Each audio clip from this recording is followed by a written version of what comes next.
Hello, my random viewers, and welcome to Randomly Offensive. Today we are continuing the story of Ling Xiaoyu.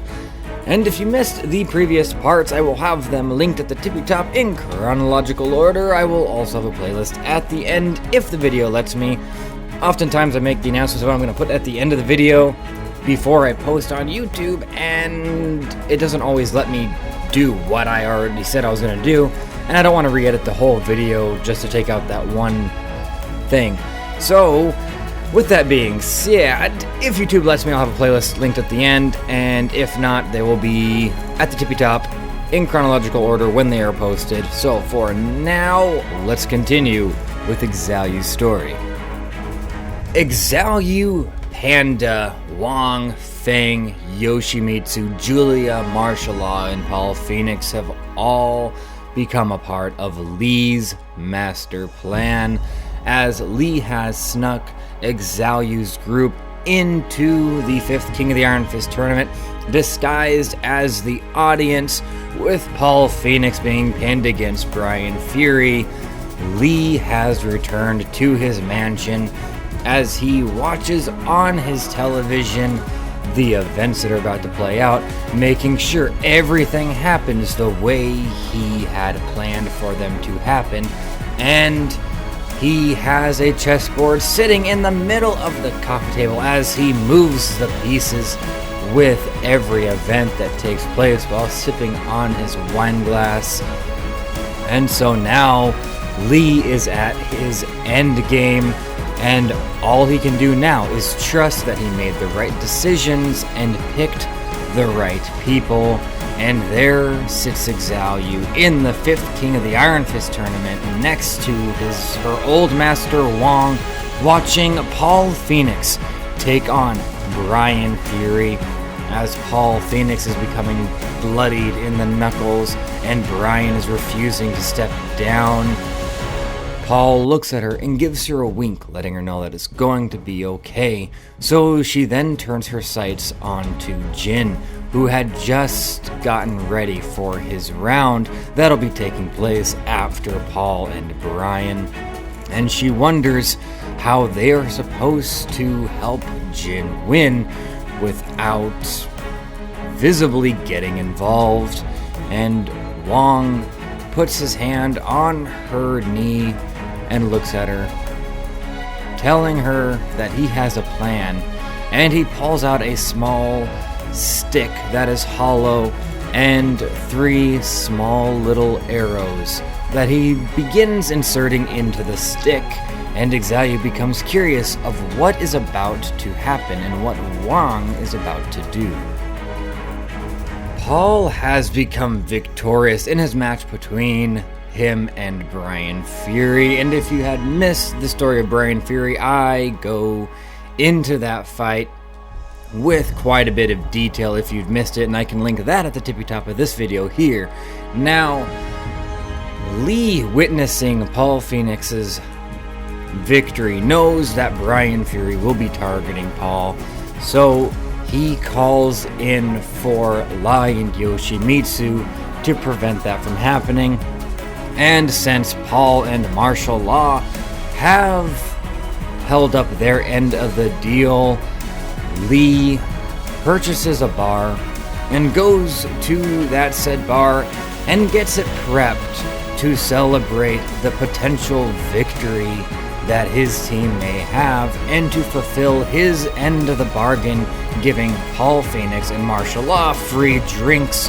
And now the first round for Jin Kazuma comes into play, and I will have to cover this fight between Jin and Hero Wang in the future. But however, for now, we are going to cover it a little bit from the eyes of Xiaoyu and Wang, as Hero Wang is throwing kicks that Jin cannot dodge, for he is not fast enough. He is forced to block. And after quite some time of Jin and Hero Wang exchanging blows and strikes, Wang sees Jin having the potential to become weak and exhausted because of this fight. So as the fight continues between Jin and Hero Wang decides to put the wooden stick to his mouth with the arrows in it, and he shoots one, sticking it right into Hero Wang's leg. And of course, Hero Wang feels the sting and is sidetracked away from the fight, and Jin Kazuma then begins delivering massive blows that Hero Wang was not ready for, and Jin begins taking the advantage and becomes superior in the fight. And whenever Hero Wang decides or becomes eligible to start taking the fight back over and begins to turn the tables, Wang will shoot him again with another small, tiny, needle-like arrow that is consistently throwing Hero Wang off guard. And eventually Jin Kazuma beats down Hero Wang, taking the first round. And Xiaoyu, watching this, isn't sure if this is really the right way to go. She understands that there are high stakes and that Jin Kazuma must win, but at the same time, she doesn't like that they are cheating, that they are having to stoop so low. However, her childish mind is becoming more mature and more adult, as she would have not allowed any of this 4 years ago. She understands that though it is crummy, it is needed and necessary. And so Xiaoyu, Wang, and the panda sneak out of the bleachers so that they can follow Jin to his second round. Finding out that Jin will be going up against Paul Phoenix, martial law just tells Paul to throw the match and that he will be paid back greatly by Lee. And so Xiaoyu, Wang, Fang, and Panda decide that they're going to scout for the third round. And so they go into the forest area and ditch the disguises of the audience. Xiaoyu, Fang, and Wang throw their disguises on the ground and continue with their fighting attire. However, Panda, who is dressed in a pink fluffy hat, sunglasses, some nice jewelry, and a styled customed purse, is looking around for a nice place to put the clothes. And Xiaoyu looks at him. "Just throw them anywhere," she says. And Panda continues looking around and puts his paws up, gesturing that there is nowhere to put his clothes. And Fang, getting impatient, just tells the panda, "Just throw them in the mud," he says. And Panda grabs his purse and hugs it as he gasps at the unimaginable and horrible thing that just came out of Fang's mouth. And with the panda's jaw dropped, he looks at Xiaoyu for support, and Xiaoyu tells him that he can just keep the clothes. And so they continue, and when Fang pulls out the roster for the 5th King of the Iron Fist tournament he had snuck in, he sees that Jin Kazuma will most likely be going up against Jack 5 in the 3rd round. And so Xiaoyu and Panda decide to go and sabotage Jack 5, giving Jin the victory. And while they go looking for Jack 5, Fang and Wang continue to see if they can figure out who Jin will be going up against in the final round before the championship. And Wang's curiosity is building to who the champion is this time. Fang just looks at Wang as Wang is thinking hard about who is in charge of the Mishima Zaibatsu, who founded this 5th King of the Iron Fist tournament, and who the champion is. However, Fang just looks at Wang with no invitation to join a conversation and says, "It's Jinpachi," says Fang. And Wang looks up at Fang, shocked. "Jinpachi," he says. Heihachi Mishima's father lives, Wong says, and Fang continues walking. Yeah, don't ask me how I know. It was something Lee told me in private. I wonder what that man's goal, I wonder what that man's motivations are, says Wang. And Fang just continues walking. Whatever you do, don't ask him. I can't handle that stupid saying he always says one more time. I swear I'll snap his neck if he says it to me again, says Fang. And Wong, smiling, knowing exactly what Fang is talking about. It's good for young people to have a shtick, says Wong. And they continue walking to where the 4th round of the 5th King of the Iron Fist tournament will be held, hoping to get some clues on how to help Jin win. But now, the wheels are turning within Wong, trying to figure out how on earth they can help Jin beat Jinpachi, because Wong knows Jinpachi, and Jinpachi has the reputation of being the strongest being in history, even when compared to the ogre. And so they continue walking, hoping that Xiaoyu and Panda are successful, taking out Jack 5. Meanwhile, Xiaoyu and Panda have finally found Jack 5 training in the middle of nowhere, and they wait for Jack to shut down. Jack 5 finally finishes his training with mere moments before the 2nd round is going to start, and so he sits, shuts himself down to reboot and recharge, quite literally. And as his eyes shut down, Xiaoyu and Panda walk and sneak behind him and opens up the hatch on his back. Xiaoyu and Panda, having no idea what they're doing, just starts messing with the wires, moving the wires and unplugging them and plugging them back in the wrong spots while cutting some other wires. And then the 2nd round starts between Jin and Jack 5, and Xiaoyu and Panda watches, hidden away, hoping that they didn't mess anything up. However, Jack 5 cannot operate properly, so they know they're successful. But then, Xiaoyu sees something that she did not think Jack 5 was capable of.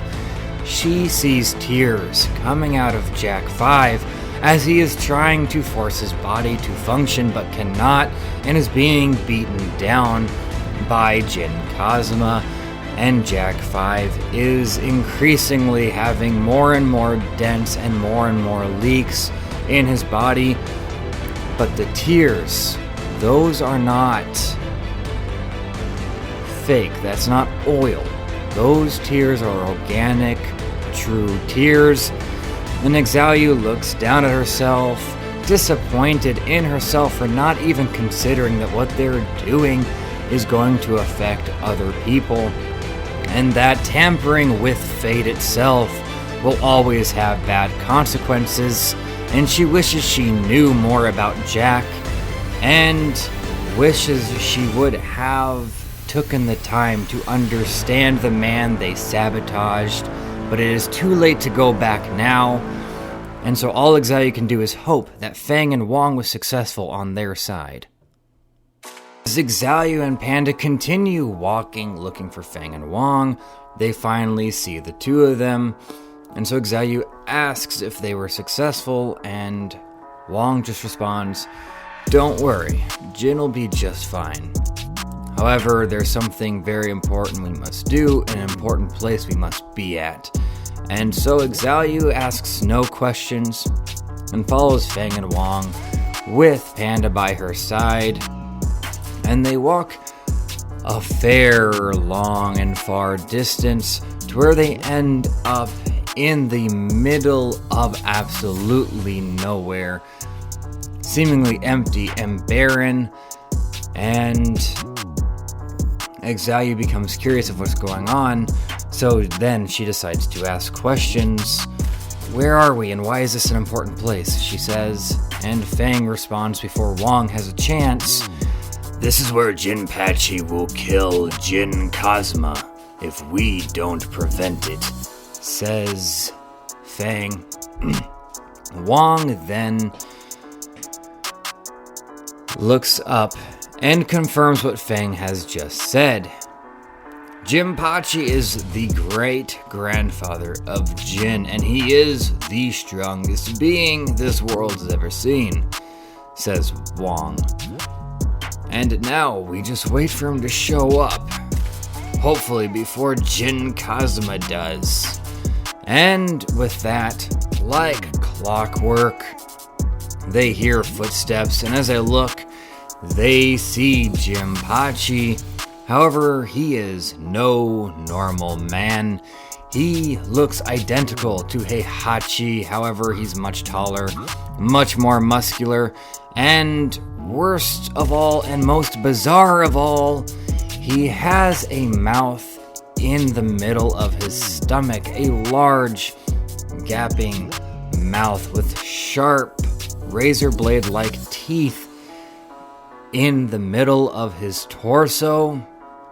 And Wong doesn't even want to question this. While Xiaoyu absolutely does, he keeps Xiaoyu from talking, and Jinpachi asks them if they are here to stop him, and they all nod yes. So Jinpachi gets into a fighting stance and is prepared to take on all of them. However, Fang takes 3 steps back. You guys got this, he says. I'm keeping this one out. I'm gonna stay out of this one, says Fang, and Jinpachi smiles.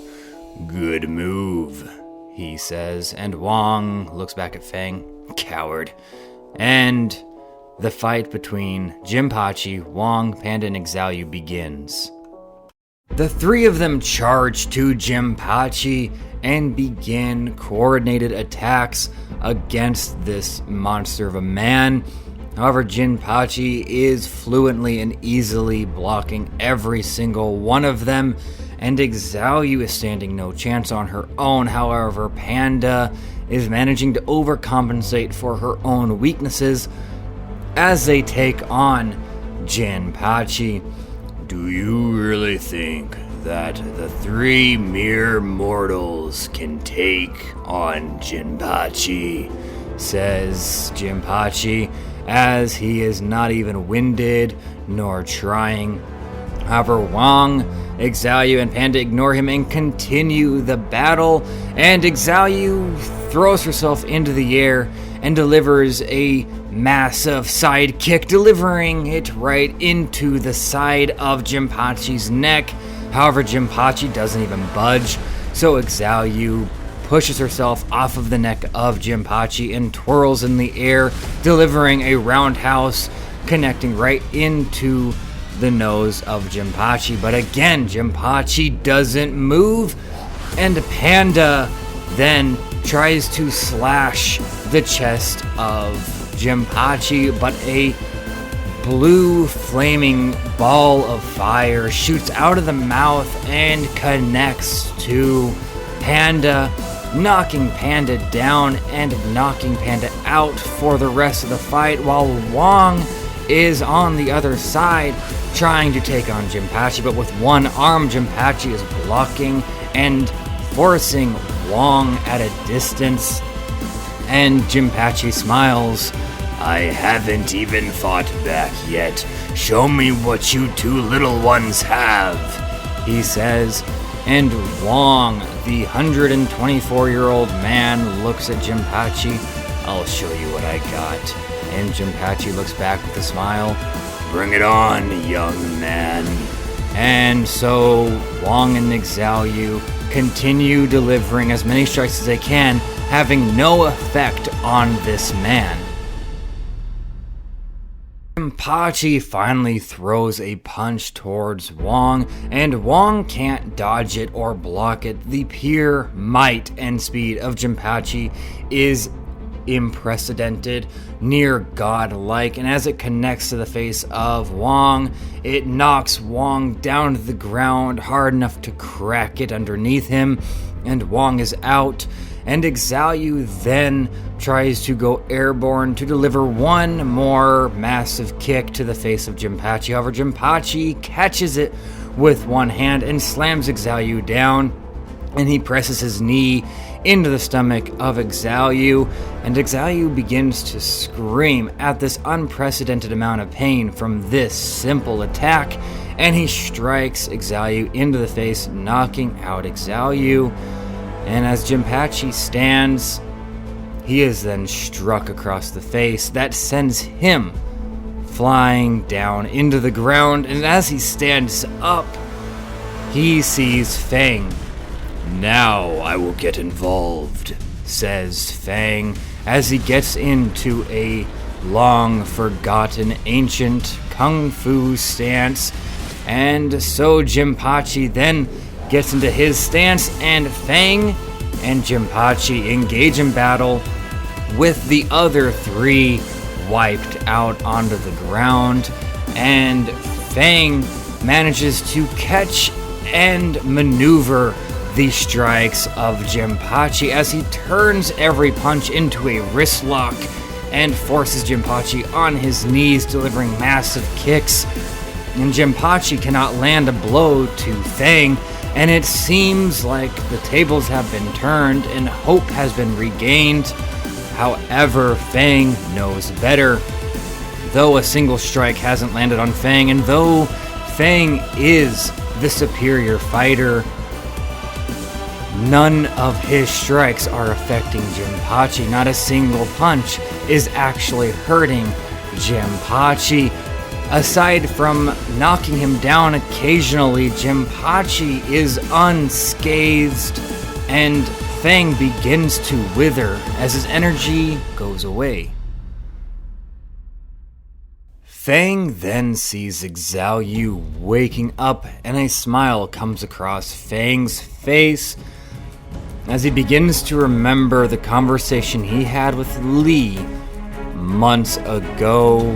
As Feng and Li stand in the middle of an alleyway, Feng is looking at the sheet of paper of everyone that was going to be on his team after learning about Li's plan, and he looks at Li. "Why the little girl?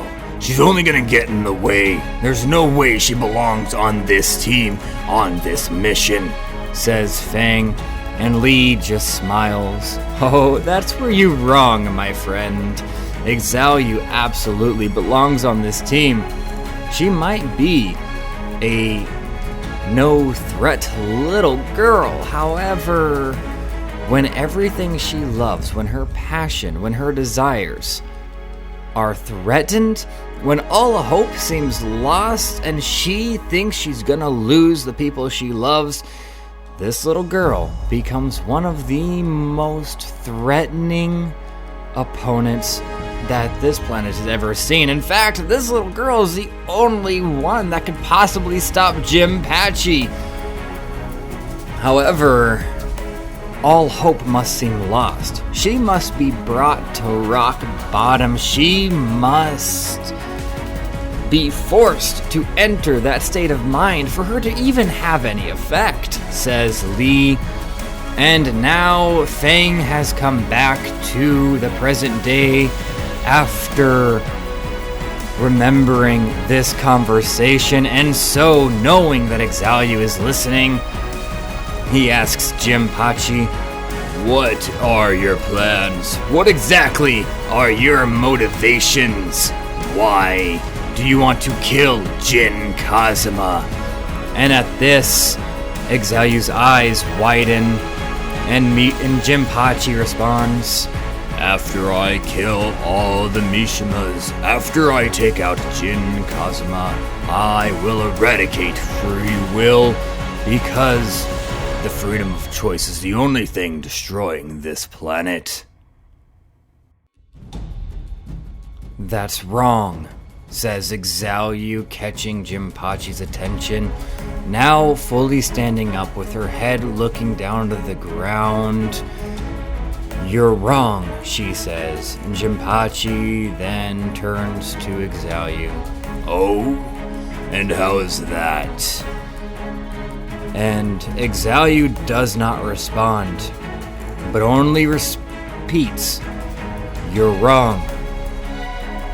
Free will.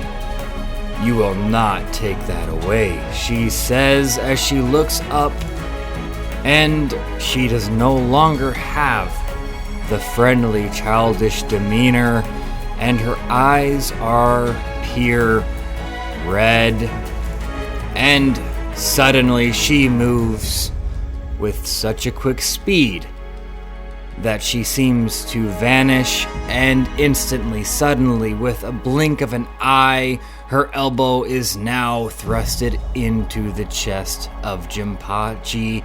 With just the snap of a finger, Xiaoyu has delivered a massive throw that causes Jinpachi to spit out blood.